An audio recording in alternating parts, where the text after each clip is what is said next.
aí o nosso assunto, a nossa aula, né?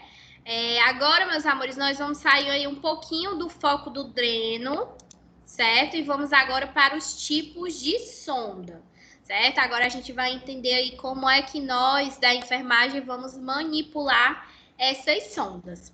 E aí vem a pergunta, né? Professora, quem é que pode introduzir a sonda, tá?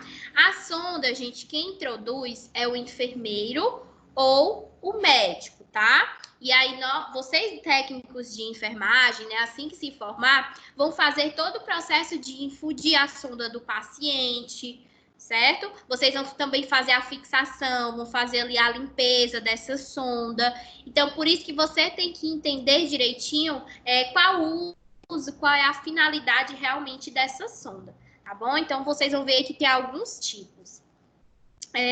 Gente, falando dessa sonda nasogástrica, certo? Vai ser uma introdução de uma sonda ou catéter, que sonda e catéter é a mesma coisa. Sempre quando vocês ouvirem falar aí de catéter vesical, tá certo? Vai ser a mesma coisa de sonda vesical, tá? Então, catéter e sonda vai ser a mesma coisa. E aí, meus amores, vai ser essa introdução dessa sonda através do nariz ou da boca até o estômago. Isso a gente está falando da sonda nasogástrica, que é essa sonda aí que vocês estão vendo na tela, tá certo? Professora, para que serve essa sonda? Para o paciente se alimentar. Então, por alguma coisa, esse paciente não está conseguindo ingerir pela boca, algum problema ali que ele está passando e não está conseguindo fazer, ingerir a comida pela boca. E aí a gente precisa passar essa sonda nasogástrica para que realmente o paciente venha a se alimentar, tá? Então, como eu falei para vocês, a sonda ela vai ser introduzida pelo nariz do paciente e ela vai até o estômago, tá certo? Então, quem estiver anotando aí, já coloca, porque tem duas sondas, gente, que são introduzidas pelo mesmo local, ou seja, são introduzidas pelo nariz, que é a sonda nasogástrica e a sonda nasointeral. Mas essas duas sondas, gente, são totalmente diferentes. Por quê? Porque uma ela vai estar relacionada ao estômago do paciente. Essa sonda nasogástrica ela vai diretamente para o estômago do paciente. E a nasointeral, que eu vou já mostrar para vocês, ela vai para o intestino do paciente, tá certo? Então, isso vai depender aí muito do que esse paciente precisa. Então, a diferença da sonda nasogástrica é que essa vai para o estômago e da nasointeral é que vai para o intestino. Todas duas são sondas de alimentação que são introduzidas pelo nariz da pessoa. Vamos lá. E aí, gente, a maneira como ela será instalada determinará seu objetivo, né? Então, vamos supor, uma determinada sonda vai ter que estar no estômago. Mas para quê? Para fazer alguma cirurgia? Para fazer uma lavagem gástrica? Para esse paciente se alimentar? Tá certo? Então, vocês vão ver aí que muitas vezes a sonda ela pode ser inserida juntamente com o dreno, que é justamente para fazer essa lavagem gástrica do paciente. Muitas vezes essa sonda é inserida para pacientes que, por exemplo, ingerem chumbinho, ou então ingere alguma substância como água sanitária, detergente, e aí a gente introduz uma sonda no paciente juntamente com um dreno, que aí vai fazer toda essa sucção do resíduo e tirar tudo aquilo que faz mal para o organismo, tá certo? Então, é se utilizado muitas vezes a sonda com o dreno, tá certo? E aí, meus amores, nós temos aí a sonda de sistema aberto e de sistema fechado. Como assim, professora? Qual é a diferença? É que no sistema aberto não vai ter dreno. E no sistema fechado vai ser utilizado um dreno para ficar drenando a secreção, né, o resíduo gástrico desse paciente. Quando a gente fala resíduo gástrico, vai estar relacionado ali à comida, né, à dieta desse paciente. Ok, meus amores? Então, vamos lá. E aí, meus amores, nós temos aí a sonda nasogástrica aberta. Lembrando que a sonda nasogástrica vai estar diretamente relacionada com o estômago do paciente, tá certo? E aí nós podemos exemplificar cirurgias onde, por exemplo, cirurgia pós-operatório, o paciente saiu de uma cirurgia, muitas vezes ele já vai ali com sonda nasogástrica, né? É um sistema aberto, tá? Nós temos aí a intoxicação exógena, também esse paciente vai ficar com sonda nasogástrica utilizado ali muitas vezes após alguma ingestão de um chumbinho, né, de detergente, como eu falei para vocês. Tá certo, gente? E aí esse conteúdo ele deve ser removido rapidamente. Olha aí, eu coloquei para vocês uma fotinha, né, de como é introduzida essa sonda nasogástrica. Como vocês estão vendo, vai diretamente para o estômago do paciente. Professora, mas ao introduzir essa sonda nasogástrica, como é que a gente tem a certeza de que realmente foi infundida no estômago do paciente?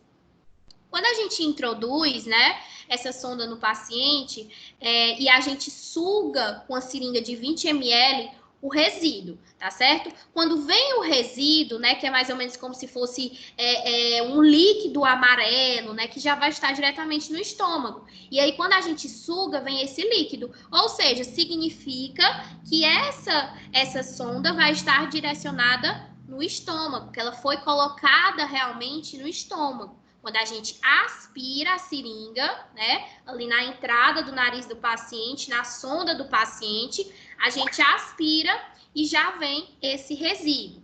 Tem também, gente, outros tipos de testes que a gente faz aí para verificar se a sonda realmente está no local. Por exemplo, vou fazer uma dieta para o paciente, né? Você como técnico de enfermagem, o que é que você pode fazer para realmente saber se essa sonda está no estômago? Tem um teste, gente, que a gente pega o estetoscópio e aí a gente coloca bem aqui na região do estômago desse paciente, tá? E aí você pega uma seringa de 20 ml e aspira o ar. Professora, é com ar mesmo, não é com água ou outra coisa? Não, não, é com ar, tá certo? Quando você aspira essa seringa de 20, né, você aspirou o ar, você vai acoplar ela diretamente ali na sonda nasogástrica desse paciente e vai injetar esse ar. Lembrando que o seu esteto ele vai estar ali na cavidade onde está localizado esse estômago. E aí, quando você injeta esse ar, faz um sopro, gente. E aí nós conseguimos escutar através do estetoscópio, tá? A gente consegue escutar um sopro na hora que a gente infunde esse ar no estômago do paciente, tá certo? Quando não faz esse sopro, significa que pode ser que a sonda esteja desencaixada, pode ser que ela não esteja ali realmente no estômago do paciente. Então, por isso que é sempre bom, antes de infundir a dieta, realmente verificar se essa sonda está localizada na região do estômago, tá certo? Então, são alguns testes aí que nós podemos realizar para introduzir a dieta desse paciente. Não se preocupem, gente, que eu vou mostrar na prática como é que você realiza esse teste, tá bom? Mas já estou falando aqui por cima para que vocês possam entender direitinho como é que funciona esse sistema. Certo, meus amores? Vamos lá. Nós temos também a sonda nasogástrica fechada, gente. A sonda fechada, ela vai ser utilizada para alimentação, tá? Quando por alguma razão o paciente ele não pode utilizar a boca no processo de digestão. Como, por exemplo, nos câncer de língua, né? O paciente com câncer de língua, gente, ele não vai conseguir mastigar, né? Fazer todo esse processo de digestão. Então, ele vai precisar de um auxílio de uma sonda para poder se alimentar, tá certo? Nós temos aí também as pessoas com anorexia, gente. Pessoas com anorexia não querem se alimentar, né? E aí, por conta disso, muitas vezes é utilizada uma sonda nasogástrica. Algum repouso após uma cirurgia, né? Que realmente há necessidade de ser colocado uma sonda. Pessoas com AVC também têm essa necessidade. Professor, são todas as pessoas? Não, tá, gente? São em casos específicos. Aí são alguns exemplos, né? Que por algum motivo esse paciente não está conseguindo utilizar essa boca nesse processo digestório. Ok, meus amores, dúvidas vão colocando aí no chat, tá? Vou já responder. Dá um tempinho para vocês. Professora, como é que é feito a medição dessa sonda, né? Como é que é introduzida? A senhora falou que o enfermeiro pode introduzir essa sonda nasogástrica, né? Pode, certo? E nós, técnicos de enfermagem, vamos ser responsáveis aí por estar dando todo o suporte, né? Então, por isso que a gente precisa entender como é que se realiza essa passagem de sonda. E aí, gente, quando a gente vai fazer a medição dessa sonda, para saber exatamente quanto a gente vai infundir nesse paciente, né, a sonda, nós precisamos fazer uma medição que se dá através da ponta do nariz até o nóbulo da orelha e vai descendo até o apêndice tifoide, certo? Professora, não sei o que é apêndice tifoide, não sei onde é localizado. Não se preocupem que eu vou mostrar para vocês, tá, gente? Na prática, nós vamos ver aí como é que faz a medição dessa sonda. Mas vocês estão vendo aí mais ou menos como é que funciona, né, na imagem. E aí a gente introduz até a marcação, né? Você vai medir da ponta do nariz, lóbulo da orelha e até o apêndice tifoide, como vocês estão vendo aí exatamente aí na foto, certo? E aí depois a gente começa a introduzir, né, a sonda nesse paciente pelo nariz e aí logo depois nós fazemos algum teste para avaliar se realmente foi introduzida no estômago. Ok, gente? Né? Tem alguém com áudio ligado. E o guarda-reino aqui. Gente, não, vai fazer lá a cozinha ali. Tirar aquela pia dali, a espada. Como você é muito ligado?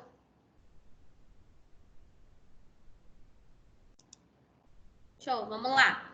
E aí, meus amores, eu coloquei também outro exemplo para vocês de sonda orogástrica, tá certo? Professora, essa sonda orogástrica serve para quê? Serve para alimentação, gente. Mas essa sonda, ela vai ser utilizada mais em recém-nascidos, em crianças, tá certo? Porque a gente sabe que ao passar uma sonda pelo nariz, pode acontecer um traumatismo muito grave.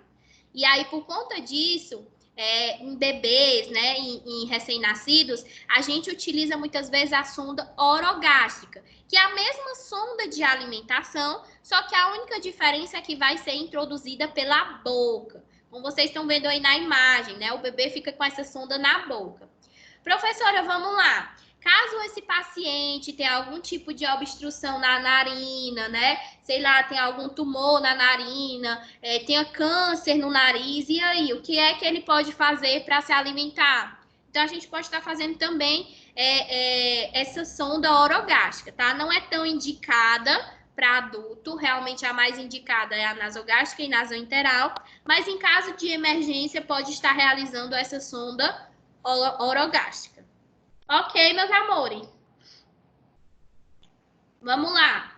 Nós temos aí o material, né, que nós vamos fazer o procedimento, que nós precisamos desse material para realizar esse procedimento de passagem de sonda nasogástrica. E vocês precisam saber quais são os materiais, porque muitas vezes quem vai pegar esse material é o técnico em enfermagem, tá? Então, por isso que quem tiver aí com canetinha... Tá travando, professora. Tá travando? Vamos lá, ver se melhorou agora. Vamos lá, então é bom que vocês tenham, gente, uma caneta e um papel na mão, para que vocês possam anotar o material que vão utilizar, tá certo? E aí nós temos os materiais da sonda nasogástrica, que também pode ser chamada de sonda de Levine. Sempre quando vocês escutarem esse nome, Levine, vai estar associado à sonda nasogástrica. A gente está travando para todo mundo, porque pode ser algum probleminha de internet. Para mim tá normal. A minha também tá normal. Então deve ser algum probleminha na tua internet, viu? Mas não se preocupe, gente, que essa aula ela vai ficar salva, tá? Então, quem tiver tido algum problema aí, não se preocupem que eu vou deixar salvo para vocês possam ver depois, tá bom? Vamos lá. Então, nós temos aí o material, a sonda nasogástrica, né, que também é conhecido como sonda de Levine, tá certo? Que é o tipo de material utilizado. E tem várias numerações, tá, gente? A numeração para adulto vai ser 10, 12, 14, 16 e 18. São todas essas numerações. Mas, professora, como é que eu vou saber qual é a sonda ideal que eu tenho que colocar no paciente, né? Através do tamanho, através da idade desse paciente, tá certo? Se for um paciente mais alto, então automaticamente você vai precisar de uma sonda maior, né? Ou seja, de um calibre mais grosso, tá certo? Se for um paciente ali muito magrinho, baixinho, pequenininho, é uma sonda menor, tá certo? Então, isso vai depender muito do físico desse paciente. Ok, meus amores? Então, nós temos aí como material a sonda nasogástrica ou sonda de Levine, o esparadrapo, né, para poder fixar essa sonda, a xilocaína. Professora, o que é essa xilocaína? Para que serve essa xilocaína? Vamos lá, gente. Essa xilocaína é um tipo de anestésico que você vai colocar ali logo no comecinho da sonda. Quando você vai introduzir no paciente, essa xilocaína, que é um tipo de anestésico, vai ali ajudar muitas vezes na passagem dessa sonda, gente. Por quê? Porque o paciente sente dor na hora de passar essa sonda, incomoda muito, entendeu? Então, por isso que a gente tem aí um auxílio da xilocaína em gel, né? Que a gente passa, é realmente uma pomadinha que você coloca ali logo no começo da sonda e vai introduzindo pelo nariz do paciente. Tá certo? Então, a gente utiliza aí a xilocaína para realmente dar um alívio maior na introdução dessa sonda, tá? Então, a xilocaína vai dar esse auxílio aí, muitas vezes, na passagem da sonda, certo, meus amores? Vamos lá. Nós utilizamos também gases, né? Precisamos de um par de luva. Professora, para colocar uma luva, uma sonda nasogástrica, tem que ser a luva de procedimento ou tem que ser aquela luva estéreo? A de procedimento, tá, gente? Sonda nasogástrica não tem necessidade de luva estéreo. Tem outro tipo de sonda que eu vou mostrar para vocês, que é a sonda vesical. A sonda vesical, sim, precisa ter luvas estéreo. Mas a sonda nasogástrica, que é essa do nariz, não há necessidade de luva estéreo. A não ser que o hospital tenha ali muitas, né? Então, você pode estar utilizando, mas necessidade mesmo não tem, ok? Nós também vamos precisar a seringa de 20 ml, como eu falei para vocês, para realizar alguns testes, né, para saber se realmente essa sonda está localizada no estômago. Nós precisamos de um estetoscópio, precisamos de um copo com água também, para fazer a infusão dessa água no paciente, tá certo? Então, esses são alguns dos materiais que nós vamos utilizar aí na realização de passagem de sonda. Ok, meus amores? Vamos lá. E aí, gente, caso a sonda nasogástrica ela seja aberta, a gente vai precisar de quê? De um saco coletor, tá certo? Para realmente tirar todo aquele resíduo gástrico que tiver no paciente, né? Como eu falei para vocês, em caso da pessoa aspirar chumbinho, né? Ou então da pessoa ingerir detergente, ingerir água sanitária. Então, há necessidade de que tenha realmente esse saco coletor, ou então esse frasco coletor. Ok, gente? E muitas vezes ele é chamado de enterofix. Quando vocês escutarem esse nome, enterofix, vai ser esse frascozinho aí que vocês estão vendo, ó, ao lado, tá? É chamado de enterofix, tá, gente? Vamos lá. Vocês estão vendo aí, meus amores, uma dieta, tá certo? Esse frasquinho aí que vocês estão vendo na tela, né, que a moça, né, está segurando, é a dieta do paciente. E a gente vai precisar desse extensor, né, que é esse tubozinho verde, desculpa, verde não, que eu não sou nem daltônica, é azul. Esse tubozinho azul, certo, meu povo? Você vai precisar para fazer a infusão da dieta do paciente. E aí você acopla nessa entradazinha na dieta e vai ser infundida no paciente. O que é importante, gente? Lave a sonda do paciente com água filtrada antes e após a dieta, tá certo? Há essa necessidade de sempre estar fazendo a limpeza da sonda, gente. Porque se você não fizer, vai obstruir. E isso vai fazer com que o paciente tenha que passar outra sonda nasogástrica, gente. Eu vou falar para vocês. É um sofrimento, tá certo? Então, realmente, passe dê todo esse suporte da sonda, de sempre querer deixar ela limpinha, né? Porque realmente, gente, é um sofrimento muito grande fazer essa passagem de sonda nasogástrica no paciente, tá certo? E aí, para administrar a dieta ela já vem toda pronta, né? E aí você só faz acoplar essa partezinha do coletor, juntamente com a dieta, e acopla ali logo depois na sonda e deixa realmente essa alimentação caindo aí no extensor, que vai diretamente para o estômago do paciente. Ok, meus amores? Vamos lá. E aí nós temos aí na imagem, né, a sonda nasoenteral, gente. Professora, qual é a diferença da sonda nasogástrica para a sonda nasoenteral? É que na sonda nasogástrica, a comida, né, a dieta vai diretamente para o estômago. Na nasoenteral, vai para o intestino, tá certo, gente? Essa vai ser a maior diferença dessas duas sondas. Mas há uma diferença também de material. Por quê? Porque a sonda nasogástrica, gente, é um material mais duro, tá certo? É um plástico mais duro. Essa sonda nasogástrica a gente utiliza para pacientes que vai ficar com pouco tempo. Vamos supor, o paciente tem que fazer uma sonda nasogástrica para permanecer com 2 dias com essa sonda.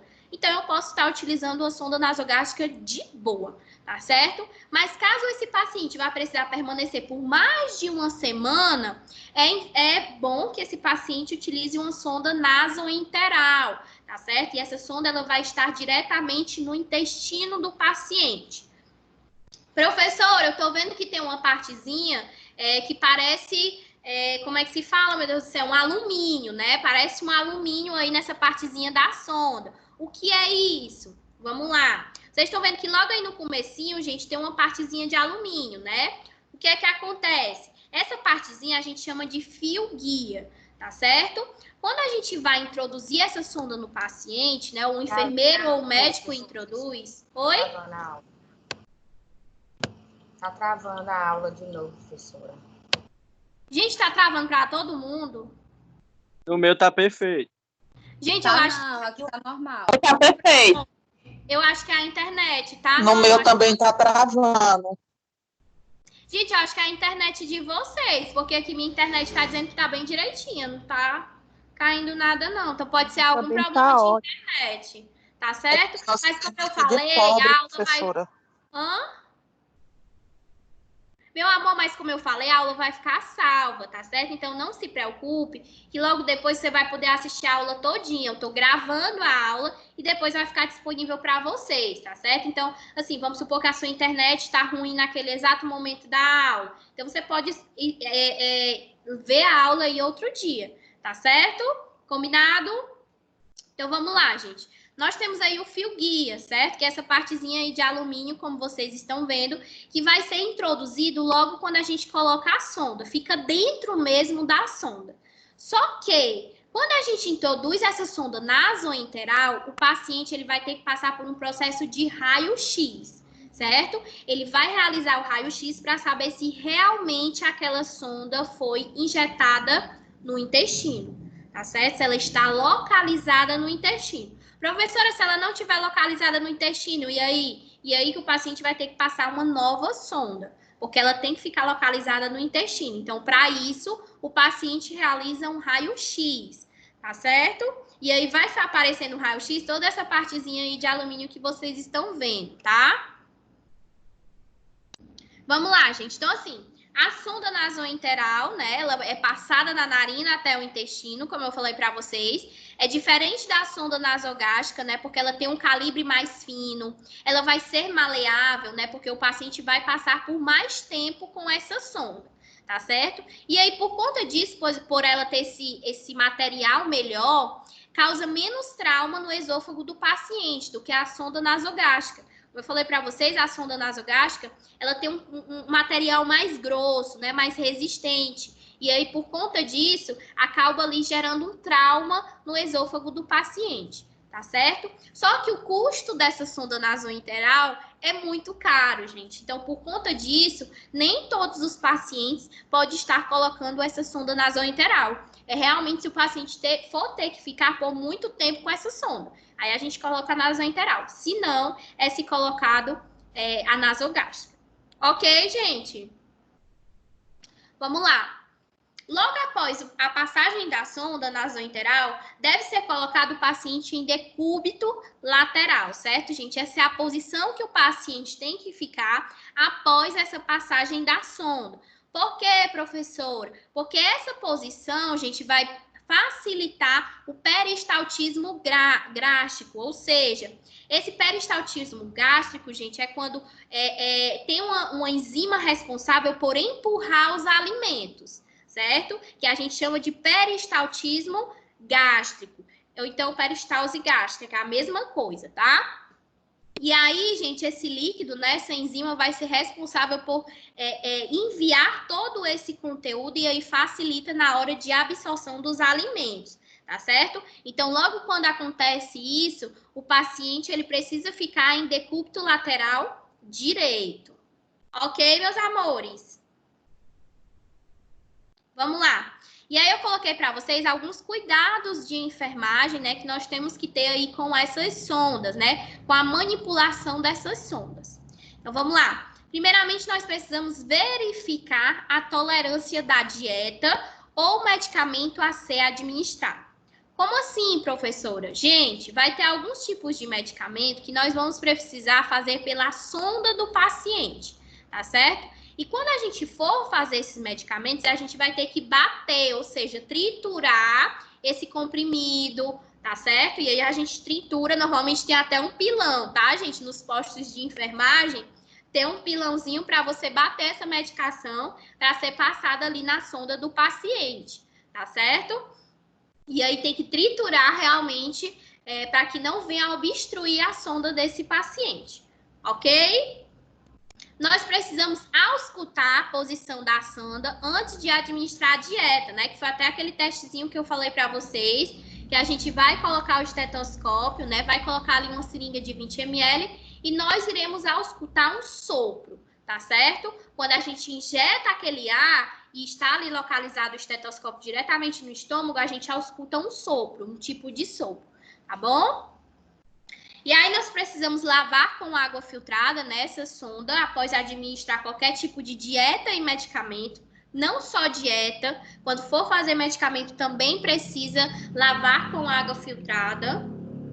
Certo, gente? Até aqui tá difícil ou tá dando? Da sonda.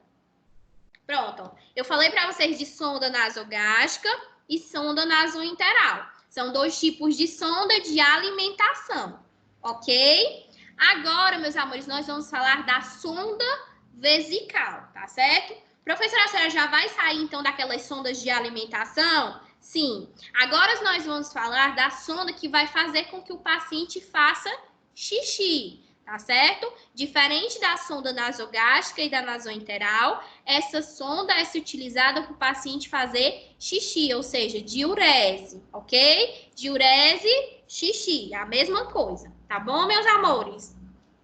Então, vamos lá. Falando de sonda vesical, gente, nós temos dois tipos de sonda vesical, certo? Nós temos a sonda vesical de demora e nós temos a sonda vesical de alívio. Professora, qual é a diferença desses dois tipos de sonda? É que na sonda vesical de demora, esse paciente ele vai permanecer por um longo tempo, tá? Ele pode ficar aí com essa sonda em torno de 5 dias, 7 dias. O correto é que ele não permaneça por muito tempo, né? Mas vocês vão ver que do mesmo jeito que tem paciente com sonda nasointeral e nasogástrica que permanece por um mês, do mesmo jeito vocês vão ver que tem pacientes que permanecem também com a sonda vesical por muito tempo, né? Ou seja, 30 dias e até mesmo acima de 30 dias. Mas não é o correto, gente. O paciente não pode permanecer com o corpo estranho por muitos dias no organismo, tá certo? E a sonda vesical de alívio já está dizendo alívio, ou seja, para aliviar o xixi daquele paciente. Vamos lá, pode ser porque por algo esse paciente não está conseguindo fazer xixi. Até mesmo, gente, às vezes quando o paciente está muito nervoso, né, ele não consegue fazer xixi. Vocês sabiam disso? Sim. Por quê? Porque quem comanda essa parte de realmente liberar esse xixi é o nosso cérebro. Então, se o nosso cérebro estiver prejudicado, a gente não consegue fazer xixi. Vocês sabiam disso? E aí, muitas vezes, por conta de uma ansiedade, pode ser também por conta de algum problema psicológico que essa pessoa esteja passando, ela não está conseguindo fazer xixi. E aí a gente passa uma sonda vesical de alívio nesse paciente para que a gente possa tirar o xixi que está ali e aí logo depois pode ser que o paciente consiga fazer esse xixi normal, tá certo? Às vezes é por determinada coisa que aconteceu ali na vida daquele paciente, alguma intervenção, que esse paciente não está conseguindo urinar. E aí a gente passa a sonda vesical de demora. Ok, meus amores? Ou de alívio, desculpa. E agora nós vamos falar sobre sonda vesical de demora, certo? A sonda vesical de demora, gente, ela é usada quando é necessário que o paciente permaneça com ela longos períodos na bexiga. Lembrando que a sonda vesical, ela vai estar direcionada diretamente para a bexiga do paciente, né? Que é onde vai realmente fazer esse controle, né, do volume urinário, vai eliminar essa urina e o paciente ele vai ficar mais relaxado, né, gente? Porque coisa horrível é ficar com a bexiga cheia, né? Então, isso pode gerar muitas vezes um bexigoma na pessoa. E aí, essa bexiga vai ficar super inflamada, né? Vai ficar muito grande, por conta que a pessoa passou muito tempo sem fazer xixi. Ok, meus amores? Então, vocês vão ver que pode ser realizada essa sonda vesical de demora em pacientes inconscientes, né? Então, aqueles pacientes que estão em UTI, muitas vezes eles estão utilizando uma sonda vesical de demora, né? Porque estão inconscientes, não conseguem realmente eliminar essa diurese, tá certo? Ou então por algo que esteja obstruído, tá? Como, por exemplo, gente, o câncer de próstata. A próstata, gente, ela está muito junto ali com a bexiga desse paciente. E aí, quando essa próstata, ela tá aumentada, o que é que acontece? O paciente não consegue fazer xixi, tá certo? E aí, por conta disso, muitas vezes ele vai utilizar aí uma sonda vesical. Ok, gente? Nós também utilizamos aí essa sonda vesical de demora em pós-operatório de cirurgias urológicas, tá certo?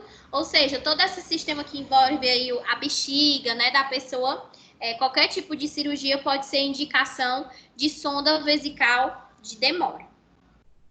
Olha aí, ó, como é que fica aí essa sonda localizada aí na bexiga do paciente, meus amores, ó. Como vocês estão vendo, né, a sonda ela vai ser composta por esse balão, que é onde justamente não consegue ter essa passagem de xixi, que ela vai, digamos que, sugar o xixi que está ali armazenado, tá certo? E aí vai sugando esse xixi, vai saindo e vai indo para esse saco coletor, né? Como vocês estão vendo aí que está armazenado na perna do paciente, tá certo? Professora, na sonda vesical de demora, sempre vai ter esse saco coletor? Vai sim, tá, gente? É necessário esse saco coletor. Por quê? Porque senão o xixi do paciente vai ficar ali saindo por tudo que é canto, né? Então, precisa desse saco coletor para toda vez que o paciente tiver xixi armazenado, vai sair nesse saco coletor. Deu para entender, gente, mais ou menos como é que funciona aí na figura?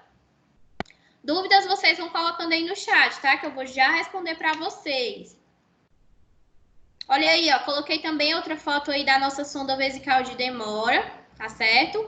Na prática eu vou mostrar para vocês para que servem essas duas entradas, não quero dar enfoque agora, mas na prática eu vou mostrar direitinho para vocês, tá? Que vocês vão ver que tem uma que vai servir uma entradazinha dessa, vai servir para muitas vezes injetar uma medicação. E a outra vai servir para fazer algum tipo de exame, né? Ou seja, aspirar ali o xixi para fazer exame do paciente, tá certo? Então, depois eu mostro isso para vocês na prática.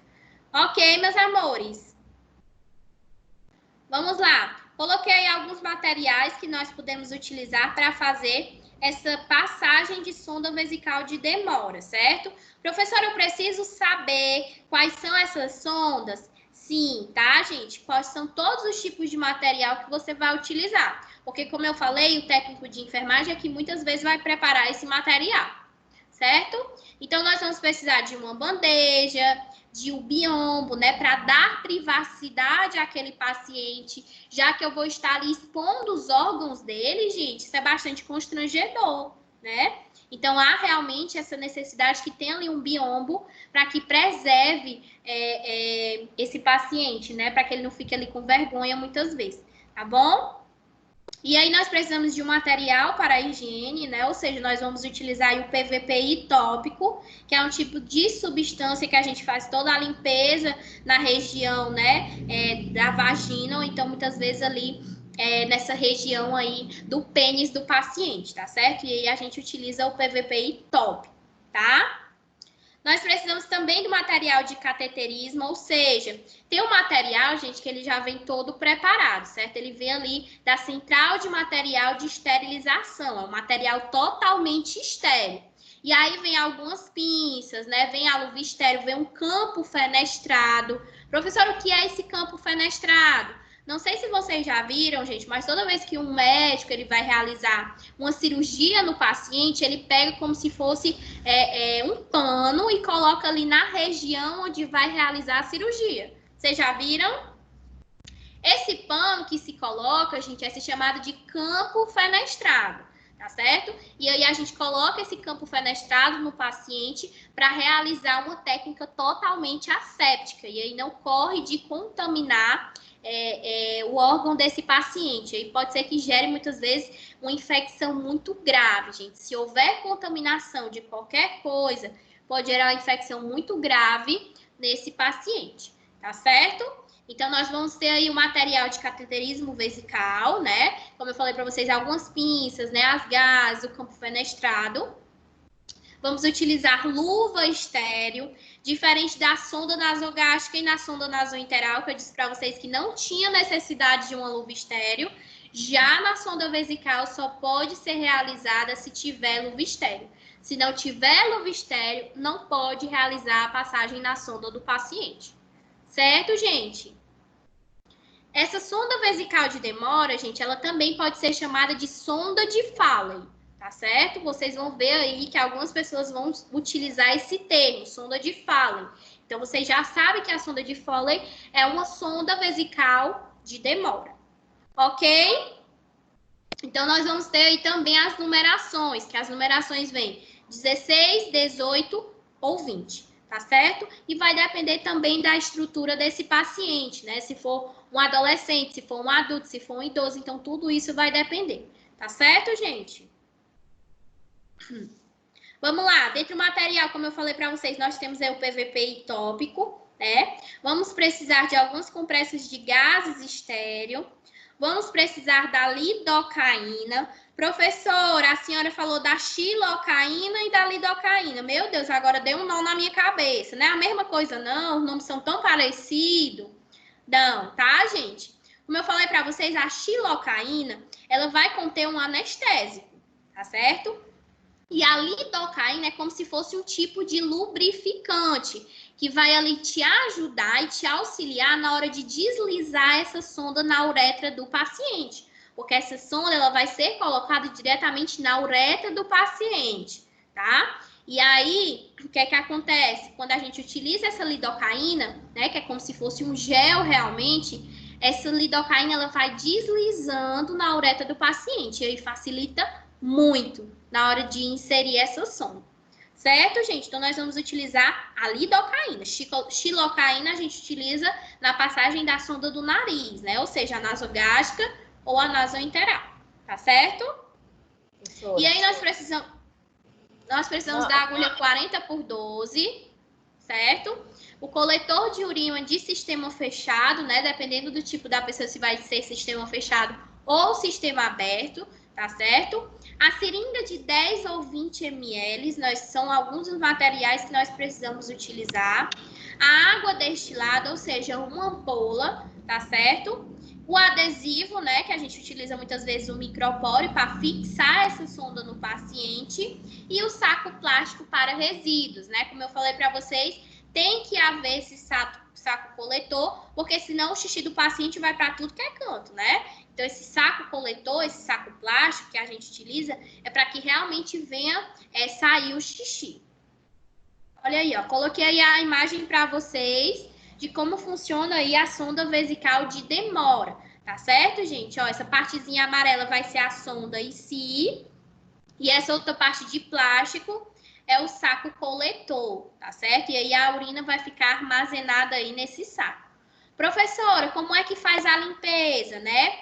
Gente, não se preocupem que também vou dar na prática para vocês como é que a gente faz a limpeza desse saco coletor da sonda vesical de demora, tá certo? Professor, e na sonda vesical de alívio também tem saco coletor? Tem, mas só que logo depois a pessoa vai retirar a sonda, então não há necessidade de permanecer ali com aquele saco coletor, é só mesmo para esvaziar o xixi naquele determinado momento, porque a pessoa não fica com aquela sonda na uretra, tá certo? Então, realmente, essa sonda de demora, ela permanece por mais tempo no paciente.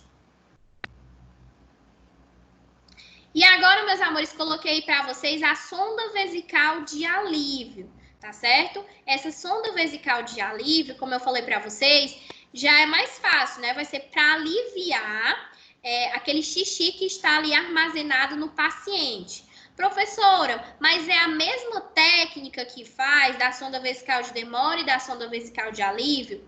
Mesma técnica, tá, gente? Com luvas estéreos, do mesmo jeito que você vai realizar a passagem de sonda vesical de demora, do mesmo jeito a de alívio. A única coisa é que, quando você passa a vesical de demora, logo depois você tira, certo? É realmente só para ajudar ali aquele paciente a eliminar o xixi, tá? Então, vai ser realmente só para aliviar. Já a de demora, não. A de demora, ele vai permanecer ali no paciente. Ok, meus amores, mas a técnica vai ser a mesma, certo? Gente, deu para entender direitinho? Eu vou tirar a dúvida de vocês agora, vou agora no chat, saber quais são as dúvidas de vocês, tá certo? Vamos lá, deixa eu ver aqui.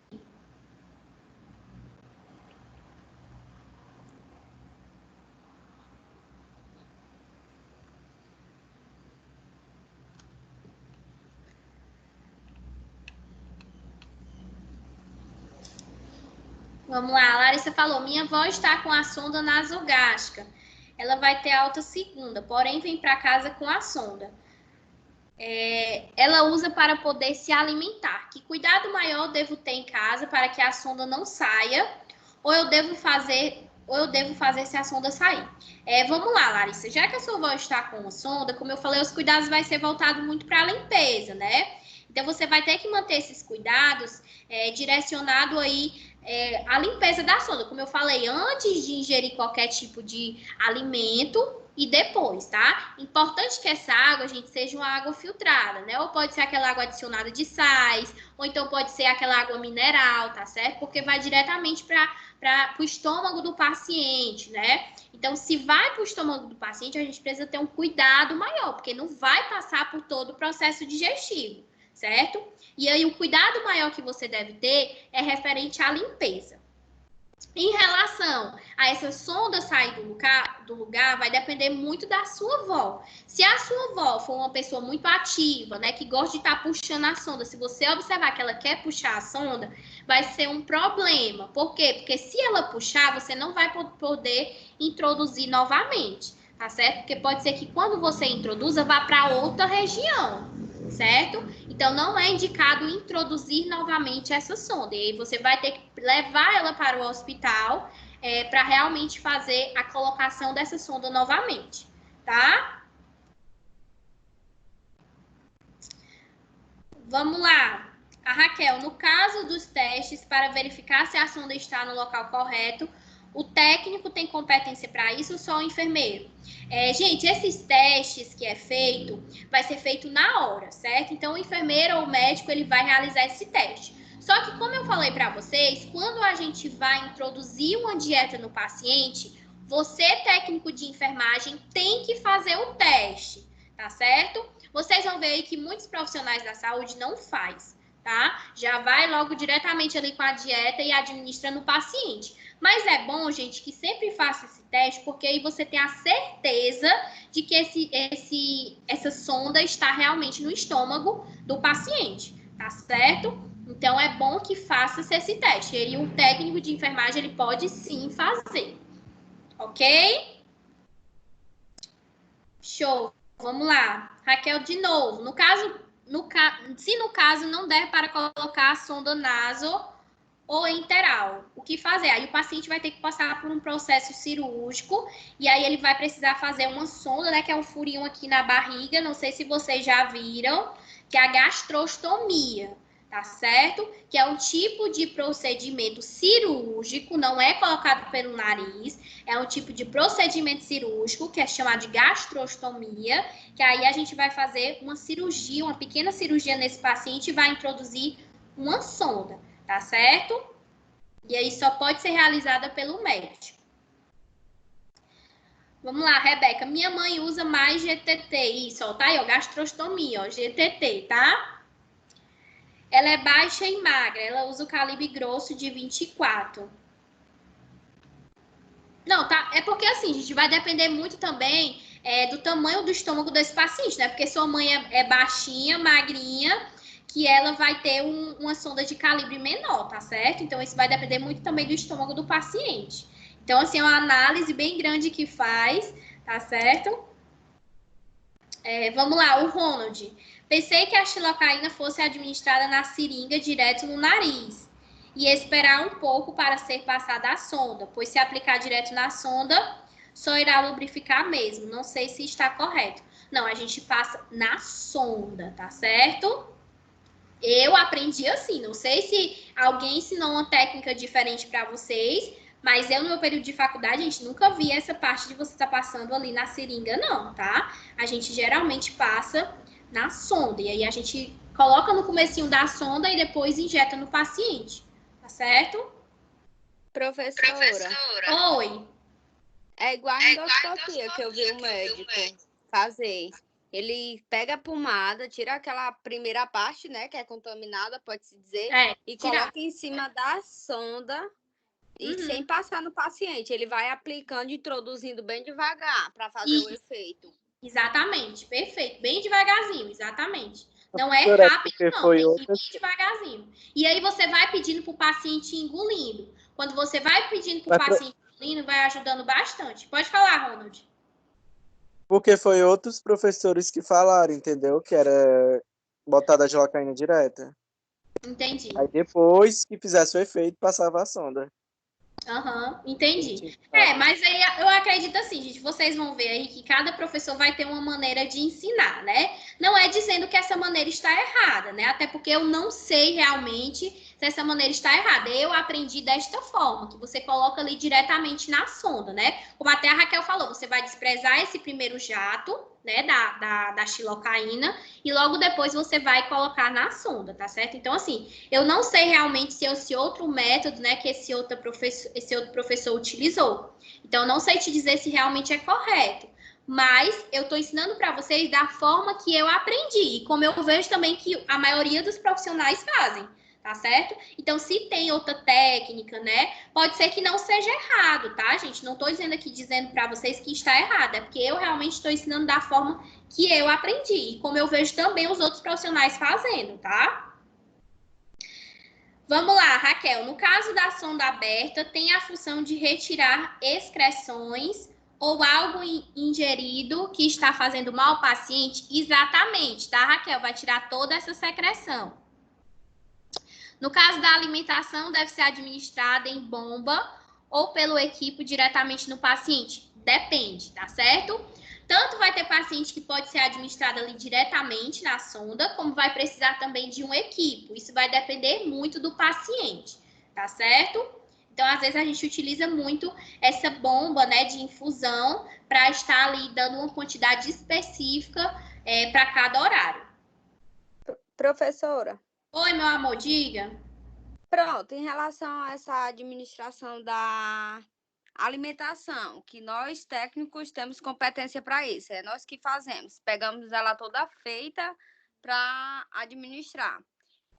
Podemos ter, como é que eu posso dizer? A gente tem que colocar essa administração em forma lenta, mais ou menos até, tipo assim, um horário, assim, em 2 horas essa alimentação tem que correr e tem que ser por total. Sim. Isso mesmo. Dessa forma. Isso vai ser prescrito, gente, pelo médico, tá certo? Médico ou pelo nutricionista, tá? Então, assim, normalmente são os nutricionistas, né, que deixam correr alimentação durante 24 horas. Vocês vão ver que tem paciente que vai ficar com 24 horas ali na bomba de infusão com a dieta, tá certo? Então, assim, isso vai depender muito da dieta do paciente. Quem vai delimitar isso, muitas vezes, é o nutricionista, tá certo? E aí você só vai ser responsável por colocar aquela dieta na bomba de infusão, tá certo? Ok. Vamos lá, Vivi. O fio guia, depois de retirada, tem que ser guardado, né? Prof, mas me diga o porquê. Quando eu estava no hospital com minha bebê, a enfermeira pediu para mim guardar. Pediu para tu guardar? Para tu, Vivi? Normalmente, gente, é porque, tipo assim, eles guardam, né? Justamente para ficar com aquele material ali, um resíduo, porque como é um alumínio, pode fazer mal à pessoa, tá certo? Então, eles guardam ali. Andressa, Oi. ela pedia para guardar e ela me dizia assim, caso precisasse, vamos supor, caso a neném puxasse, dizia tal, para tentar colocar no lugar. Isso que elas falavam, que eu tinha que guardar. Tu acha, gente? Ai, meu Deus do céu. Aí eu sempre deixava guardado, né? Sim, eu entendo.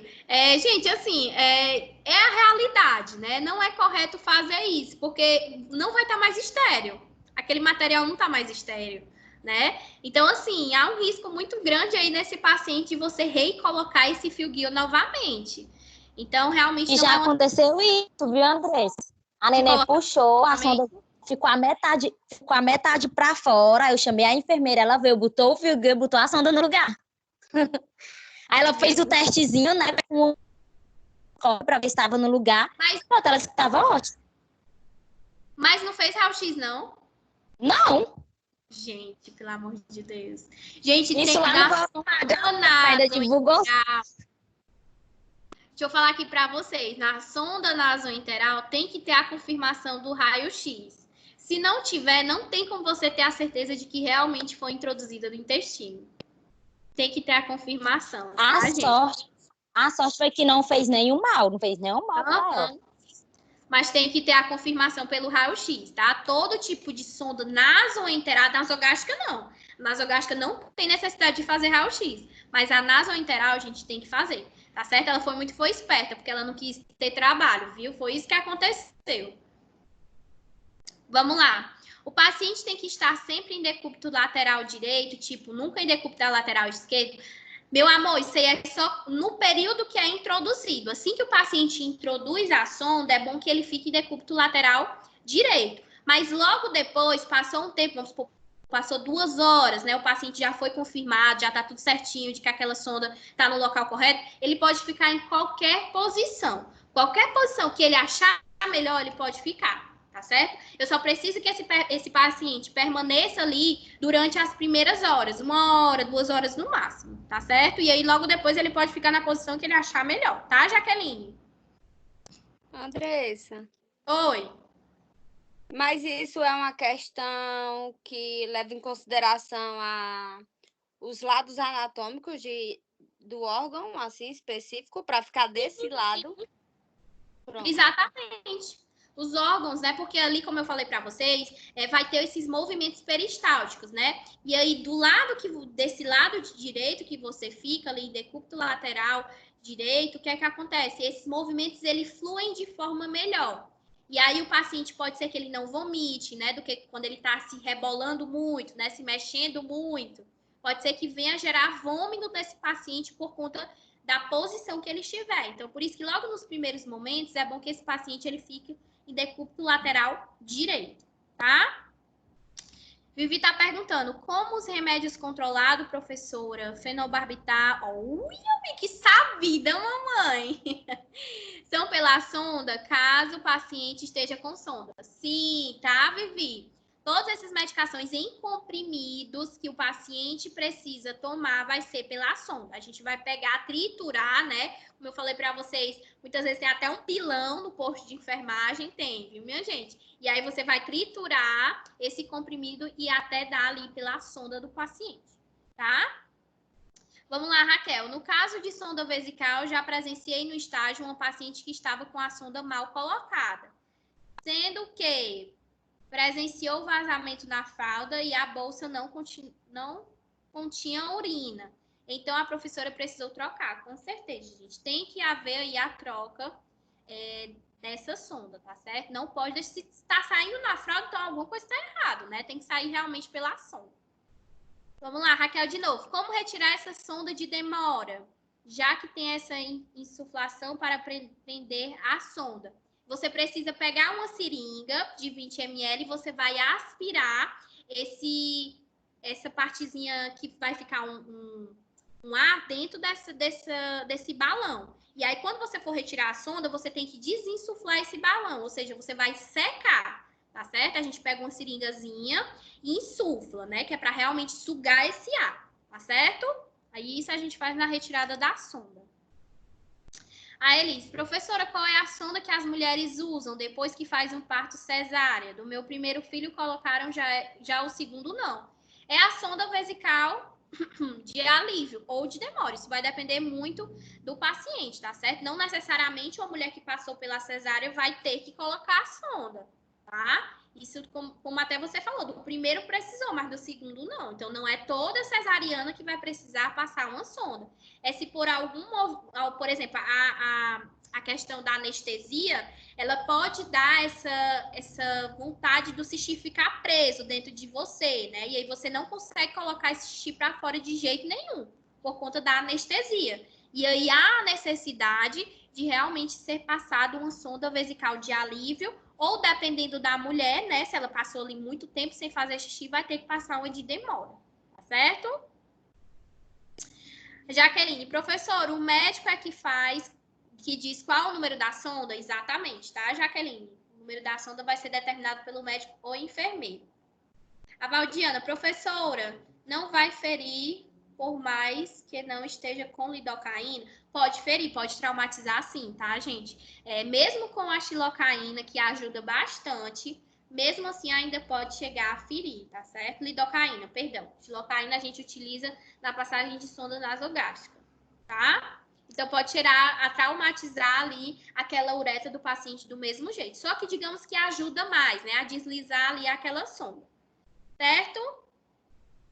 Aí ele está perguntando, a mesma sonda de um homem é a mesma sonda de uma mulher? Sim, gente, mesma sonda, tá? O que vai mudar muitas vezes é a numeração, certo? Mas é a mesma sonda utilizada, não tem aí diferença de sonda. Ok, meus amores. Tiraram todas as dúvidas.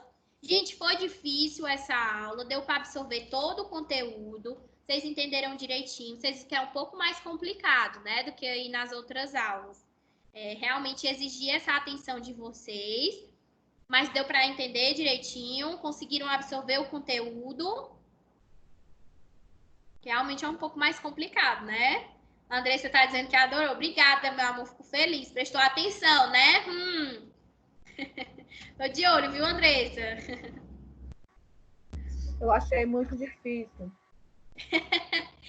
Gente, realmente esse conteúdo é um pouco mais difícil. Todos os alunos sempre falam. Mas não se preocupe, que a gente vai ter Sim, a gente vai ter na prática, tá? E aí vai ficar bem mais fácil. Mas assim, sempre a gente precisa aprender a teoria. Não adianta você saber da prática se você não sabe a teoria, tá certo? Então, digamos que quando a gente já tem a teoria, quando a gente vai ver a prática, facilita bastante, tá bom? Então, por isso que realmente há essa necessidade de que a gente veja a teoria também.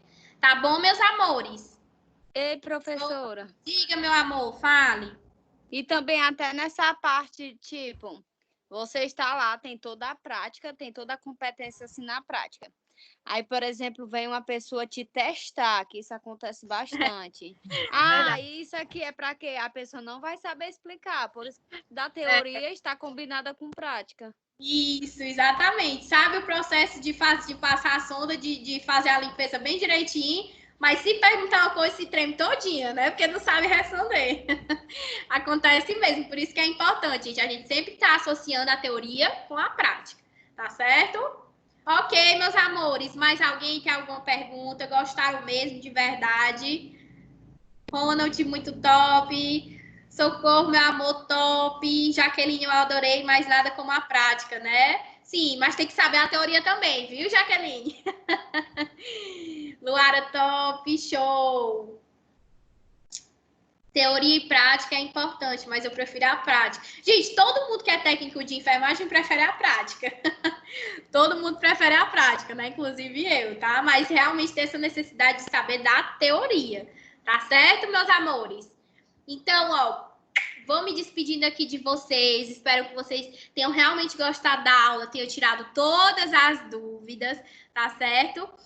Um beijão aí no coração de vocês. E até próxima sexta-feira. Lembrando que qualquer tipo de reclamação, quiser fofocar, eu tô aqui no meu WhatsApp, né? Como eu falei para vocês, às vezes o meu primeiro bom dia aqui é de um aluno. Assim que eu acordar, tem um aluno me mandando mensagem. Professora, Diz, Raquel. eu tenho uma reclamação. Que é? Cadê meu corém?